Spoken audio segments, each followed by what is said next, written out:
नमस्कार मित्रों, नवरात्रि की हार्दिक शुभकामनाएं। तो आज हम लोग गणेश शंकर विद्यार्थी जी के बारे में जानेंगे। गणेश शंकर विद्यार्थी जो है धार्मिक उन्माद के प्रति बहुत सक्रिय थे। ये नहीं चाहते थे कि देश में धार्मिक उन्माद फैले, हिंदू मुस्लिम का राइट हो। तो इन्होंने उस समय का जो वातावरण था उसको अच्छे से पहचाना था। तो ये कहते थे कि मैं हिंदू मुसलमान झगड़े की मूल वजह चुनाव को समझता हूँ। चुने जाने के बाद आदमी देश और जनता के काम का नहीं रहता। तो ये उस समय की भी परिस्थितियां थी जब लोग राष्ट्रवाद या अन्य वाद के सहारे चुनाव जीत जाते थे और जीतने के बाद मूल मुद्दों से भटक जाते थे और लोगों को गुमराह करते थे। तो उस समय भी था और इन्होंने काफी नजदीक से देखा था, तो इन्होंने अपने लेख में लिखा। तो आज हम गणेश शंकर विद्यार्थी जी का पूरा जीवन जानेंगे। शुरू करते हैं। गणेश शंकर विद्यार्थी का जन्म अश्विन शुक्ल 14 रविवार संवत 1947 यानी 1890 ईस्वी को अपनी ननिहाल इलाहाबाद के अतरसुइया मोहल्ले में श्रीवास्तव कायस्थ परिवार में हुआ था। इनके पिता जय नारायण श्रीवास्तव हथगांव जिला फतेहपुर उत्तर प्रदेश के निवासी थे। माता का नाम गोमती देवी था। पिता ग्वालियर रियासत में मुंगा के एंग्लो वर्नाकुलर स्कूल के हेडमास्टर थे। इनके पिता शिक्षक थे।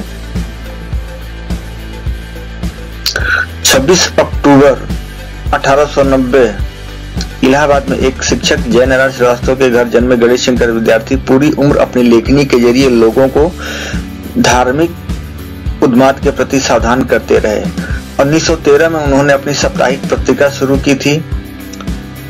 अपने शुरुआती दिनों में ही इसकी पहचान किसानों की हमदर्द पत्रिका के रूप में हो गई। किसान विद्यार्थी जी को सम्मान से प्रताप बाबा कहकर पुकारने लगे थे। तो ये समय किसानों के चहेते थे और किसान इनको प्रताप बाबा कह के पुकार रहे थे, क्योंकि इन्होंने प्रताप नाम से जो है एक पत्रिका लिखना शुरू किया था साप्ताहिक।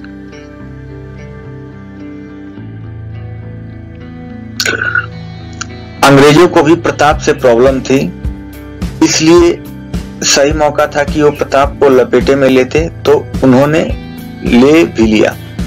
एडिटर और छापने वाले दोनों से 5,000 का जुर्माना और 10,000 की जमानतें मांगी। मुकदमे के दौरान ये उनको करना ही पड़ा, वरना गोली कांड का पूरा खुलासा ना हो पाता। पर जब फैसला हो गया तो प्रताप जेल चले गए। छपाई वाले मिश्र जी नहीं रहे क्योंकि उनको दिल की बीमारी थी। उधर रायबरेली केस की अपील भी कर दी गई थी, जो विद्यार्थी की जेल यात्रा के दौरान ही 4 फरवरी 1922 को खारिज भी हो गई थी। 7 महीने से ज्यादा विद्यार्थी जेल में रहे। 16 अक्टूबर 1921 को खुद उन्होंने इसके बाद कानपुर में गिरफ्तारी दी। 10 दिन कानपुर जेल में रहे और फिर लखनऊ भेज दिए गए। इसमें जानकारी के लास्ट से लेकर मिड तक मई तक की एंट्री है। मई को जब जेल से निकले तो उनकी डायरी के बेस पर ही उन्होंने जेल यात्रा का किस्सा लिखा। जेल जीवन की झलक नाम से सीरीज छपी, जो उस समय बहुत हिट रही। लोगों ने बहुत पढ़ा, बहुत प्यार दिया उसको, उनके लेख को। गणेश शंकर विद्यार्थी शुरुआत से ही राजनीति और धर्म के मेल के खिलाफ थे। कई मौके पर उन्होंने इसे लेकर अपनी नाराजगी भी जाहिर की। साल 1919-22 के खिलाफत आंदोलन की ओर संकेत करते हुए उन्होंने कहा था, देश की आजादी के लिए वह दिन बहुत ही बुरा था जिस दिन आजादी के आंदोलन में खिलाफत, मुल्ला मौलवियों और धर्माचार्यों को स्थान दिया जाना आवश्यक समझा गया। उनका मानना था कि यह पहल आजादी के आंदोलन में एक कदम पीछे हटना जैसा ही था। यह आंदोलन तुर्की के खलीफा के समर्थन में शुरू किया गया था और महात्मा गांधी ने इसे स्वतंत्रता आंदोलन के मुस्लिम समुदाय को साथ लाने के एक मौके के रूप में देखा था।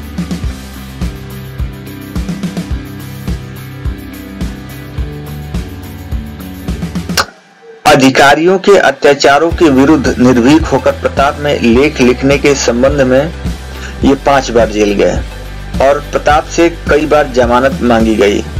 कुछ ही वर्षों में वे उत्तर प्रदेश के चोटी के कांग्रेस नेता हो गए। 1925 ईस्वी में कांग्रेस के कानपुर अधिवेशन की स्वागत समिति के प्रधानमंत्री हुए तथा 1930 में प्रांतीय कांग्रेस कमेटी के अध्यक्ष हुए। इसी नाते सन 1930 ईस्वी के सत्याग्रह आंदोलन के अपने प्रदेश के सर्वप्रथम डिक्टेटर नियुक्त किए गए। डिक्टेटर का मतलब हेड, जो संचालन करे।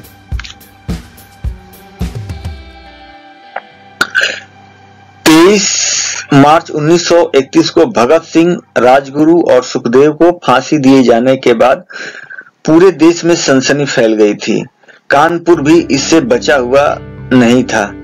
इस घटना के ठीक तीसरे दिन यानी 25 मार्च को शहर में हिंदू मुस्लिम समुदाय के बीच मनमुटाव ने एक बड़े दंगे का रूप ले लिया।